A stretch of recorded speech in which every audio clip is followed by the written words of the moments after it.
ಹಾಸನದ ಪಶುವೈದ್ಯಕೀಯ ಕಾಲೇಜಿನಲ್ಲಿ ವ್ಯಾಸಂಗ ಮಾಡುತ್ತಿದ್ದ ದಲಿತ ವಿದ್ಯಾರ್ಥಿಗೆ ರ್ಯಾಗಿಂಗ್, ಮಾನಸಿಕ ಕಿರುಕುಳ ಹಾಗೂ ಶಿಕ್ಷಣದಲ್ಲಿ ಅನ್ಯಾಯ ಮಾಡಲಾಗಿದೆ ಎಂದು ಆರೋಪಿಸಿ ಎಸ್ಸಿ/ಎಸ್ಟಿ ದೌರ್ಜನ್ಯ ತಡೆ ಕಾಯ್ದೆಯಡಿ ಪ್ರಕರಣ ದಾಖಲಿಸಲು ಆಗ್ರಹಿಸಿ ಕರ್ನಾಟಕ ದಲಿತ ಸಂಘರ್ಷ ಸಮಿತಿ ಮುಖಂಡ ಎಚ್.ಕೆ. ಸಂದೇಶ್ ತೀವ್ರ ಆಕ್ರೋಶ ವ್ಯಕ್ತಪಡಿಸಿದರು.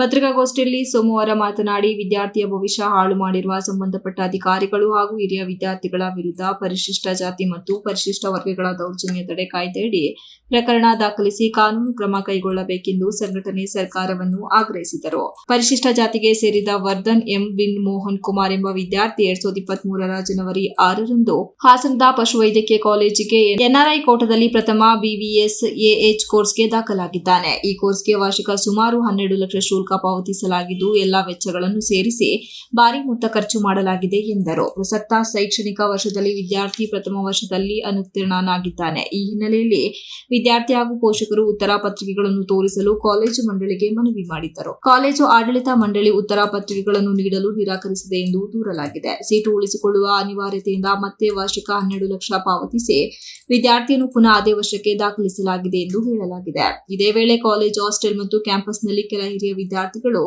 ರ್ಯಾಗಿಂಗ್ ನಡೆಸಿ ಮಾನಸಿಕ ಕಿರುಕುಳ ನೀಡಿದ್ದಾರೆ ಎಂದು ಆರೋಪಿಸಿದರು. ಈ ಕಿರುಕುಳದಲ್ಲಿ ವಿದ್ಯಾರ್ಥಿ ತೀವ್ರ ಮಾನಸಿಕ ಒತ್ತಡಕ್ಕೆ ಒಳಗಾಗಿದ್ದಾನೆ ಎಂದು ಕುಟುಂಬದವರು ಹೇಳಿದ್ದಾರೆ. ಬಳಿಕ ವಿದ್ಯಾರ್ಥಿ ತನ್ನ ಪೋಷಕರೊಂದಿಗೆ ಚರ್ಚಿಸಿ 2024 ಫೆಬ್ರವರಿ 26ರಂದು ಕಾಲೇಜಿನ ಡೀನ್ಗೆ ಲಿಖಿತ ದೂರು ನೀಡಿದ್ದಾನೆ ಎಂದು ಹೇಳಿದರು. ದೂರಿನ ಹಿನ್ನೆಲೆಯಲ್ಲಿ ಕಾಲೇಜ್ ಆಡಳಿತವು 6 ಸದಸ್ಯರ ತನಿಖಾ ಸಮಿತಿ ರಚಿಸಿತ್ತು. ಈ ಸಮಿತಿ ತನಿಖೆ ನಡೆಸಿ 2024 ಮಾರ್ಚ್ 2ರಂದು ರ್ಯಾಗಿಂಗ್ ನಡೆದಿರುವುದು ಸತ್ಯ ಎಂಬ ವರದಿ ನೀಡಿದೆ ಎಂದು ಸಂಘಟನೆ ತಿಳಿಸಿದೆ. ಆದರೆ ವರದಿ ಸ್ಪಷ್ಟವಾಗಿದ್ದರೂ ರ್ಯಾಗಿಂಗ್ ನಡೆಸಿದ ವಿದ್ಯಾರ್ಥಿಗಳ ವಿರುದ್ಧ ಕೇವಲ ಸಣ್ಣ ಪ್ರಮಾಣದ ಶಿಕ್ಷೆ ವಿಧಿಸಿ ಪ್ರಕರಣವನ್ನು ಮುಚ್ಚಿಹಾಕಲು ಯತ್ನಿಸಲಾಗಿದೆ. ಇದರ ನಂತರ ವಿದ್ಯಾರ್ಥಿಯನ್ನು ಕಾಲೇಜು ಆಡಳಿತವೇ ಟಾರ್ಗೆಟ್ ಮಾಡಿದೆ. ಆಂತರಿಕ ಅಂಕಗಳನ್ನು ಸರಿಯಾಗಿ ನೀಡದೆ ಮತ್ತೆ ಪ್ರಥಮ ವರ್ಷದಲ್ಲಿ ಅನುತ್ತೀರ್ಣಗೊಳಿಸುವ ಮೂಲಕ ವಿದ್ಯಾರ್ಥಿಗೆ ಮಾನಸಿಕ ಹಿಂಸೆ ನೀಡಲಾಗಿದೆ ಎಂದು ದೂರಿದರು.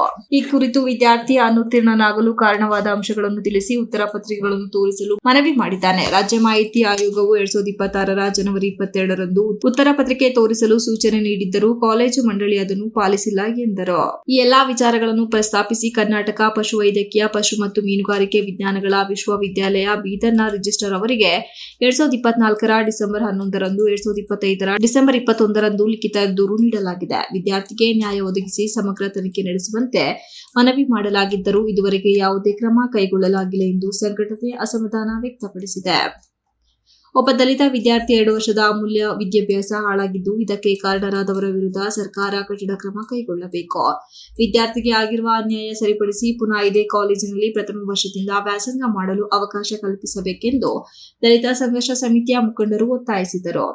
ಇದೇ ವೇಳೆ ಕಾಲೇಜಿನ ಅವ್ಯವಸ್ಥೆ ಮತ್ತು ಮಿತಿ ಮೀರಿದ ರ್ಯಾಗಿಂಗ್ ಪ್ರಕರಣಗಳ ಕುರಿತು 2026 ಏಪ್ರಿಲ್ 28ರಂದು ವಿವಿಧ ಪತ್ರಿಕೆಗಳು ಹಾಗೂ ಟಿವಿ ವಾಹಿನಿಗಳಲ್ಲಿ ಪ್ರಸಾರವಾದ ಸುದ್ದಿಗಳನ್ನು ಉಲ್ಲೇಖಿಸಿ ಕಾಲೇಜಿನ ಆಡಳಿತ ವೈಫಲ್ಯವನ್ನು ಸರ್ಕಾರ ಗಂಭೀರವಾಗಿ ಪರಿಗಣಿಸಬೇಕೆಂದು ಆಗ್ರಹಿಸಿದರು. ಈ ಎಲ್ಲ ಹಿನ್ನೆಲೆಯಲ್ಲಿ ಕಾಲೇಜಿನ ಇಂದಿನ ಡೀನ್ ಶಿವಕುಮಾರ್, ಪ್ರಸ್ತುತ ಡೀನ್ ಹುದ್ದೆಯ ಜವಾಬ್ದಾರಿ ನಿರ್ವಹಿಸುತ್ತಿರುವ ನಟರಾಜ್ ಹಾಗೂ ರ್ಯಾಗಿಂಗ್ ನಡೆಸಿದ ಆರೋಪ ಇರುವ ಹಿರಿಯ ವಿದ್ಯಾರ್ಥಿಗಳ ವಿರುದ್ಧ ಪರಿಶಿಷ್ಟ ಜಾತಿ, ಪರಿಶಿಷ್ಟ ವರ್ಗಗಳ ದೌರ್ಜನ್ಯ ತಡೆ ಕಾಯ್ದೆ 1989 ಅಡಿ ಪ್ರಕರಣ ದಾಖಲಿಸಬೇಕು ಎಂದು ಸಂಘಟನೆ ಒತ್ತಾಯಿಸಿದರು.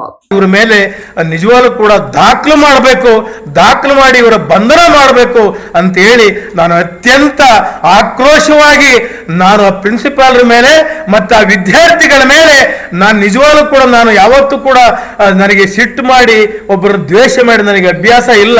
ನಾನು ಯಾವತ್ತು ನಗನಗುತ್ತಲೇ ಮಾತಾಡೋ ಸಂದರ್ಭದಲ್ಲಿ ನಾನು 40 ವರ್ಷಗಳ ಕಾಲ ನಾವೆಲ್ಲೂ ಕೂಡ ಯಾರಿಗೂ ಕೂಡ ತೊಂದರೆ ಮಾಡಿಕೊಂಡು ಬಂದಿಲ್ಲ. ನಾವು ದಲಿತರು, ದಲಿತೇತರರು, ಲಿಂಗಾಯತರು, ಒಕ್ಕಲಿಗರು, ಕುರುಬರು, ಕುಂಚಿಟಿಗರು ಎಲ್ಲರ ಪರವಾಗಿ ಕೆಲಸ ಮಾಡಿರೋಂಥ ಅನುಭವಗಳಿದೆ. ಅದಕ್ಕೆ ಬೇಕಾದ್ರೆ ದಾಖಲಾತಿ ನನ್ನ ಹತ್ರ ಇದೆ. ನಾನು ದೊಡ್ಡ ಮನುಷ್ಯ ಅಂತ ಹೇಳಕ್ ತಯಾರಿಲ್ಲ. ಆದ್ರೆ ಆ ಹುಡುಗನ ಬದುಕಿನ ಮೇಲೆ ಚೆಲ್ಲಾಟ ಆಡಿರೋಂಥ ಇಬ್ಬರು ಪ್ರಿನ್ಸಿಪಾಲರು ಮತ್ತೆ ಆ ಸ್ಟೂಡೆಂಟ್ಸ್ ಯಾರು ರ್ಯಾಗಿಂಗ್ ಮಾಡಿ ಆ ಹುಡುಗನಿಗೆ ತೊಂದರೆ ಕೊಟ್ಟವರು, ಅವ್ರ ಮೇಲೆ ನಿಜವಾಗ್ಲೂ ಕೂಡ ಆ ಹುಡುಗನ ಕತ್ಲೆ ಜಗತ್ತಲ್ಲಿ ಅದನ್ನ ಕಾಡ್ತಾ ಇದೆ. ಇವತ್ತು ಅವನು ಎಲ್ಲಿಗೆ ಹೋಗ್ಬೇಕು, ಏನು ನಾಗರಿಕನಾಗಿ ಬದುಕಬೇಕೋ ಬೇಡವೋ ಅನ್ನೋದು ಪ್ರಶ್ನೆ ನಿಮ್ಮ ಮುಂದ್ಗಡೆ ಇದೆ. ಹಂಗಾಗಿ ಅವ್ರ ಮೇಲೆ ಅತ್ಯಂತ ಉಗ್ರವಾದ ಕಾನೂನನ್ನ ತಗೋಬೇಕು ಅಂತ ಹೇಳಿ ನಾನು ಅತ್ಯಂತ ತಮ್ಮೆಲ್ಲರ ಪರವಾಗಿ, ಸ್ನೇಹಿತರ ಪರವಾಗಿ ಕಳಕಳಿ ಮನವಿಯನ್ನು ಮಾಡ್ತೇನೆ. ನನ್ನ ಹೆಸರು ಎಚ್.ಕೆ. ಸಂದೇಶ್ ಅಂತ, DS ಲೀಡರ್, ಹಾಸನ ಜಿಲ್ಲೆ. ನಮಸ್ಕಾರ. ಪತ್ರಿಕಾಗೋಷ್ಠಿಯಲ್ಲಿ ಮಂಜು ತೇಜೂರು, ಉಮೇಶ್ HJ, ರಾಮು ನರಸಿನಕುಪ್ಪೆ, ತೋಟೇಶ್ ನಿಟ್ಟೂರು ಹಾಗೂ ಗಣೇಶ್ ವೇಲಾಪುರಿ ಇತರರು ಉಪಸ್ಥಿತರಿದ್ದರು. Srinivas, TV 46 news Kannada, Hassan. You are watching TV 46 News Kannada.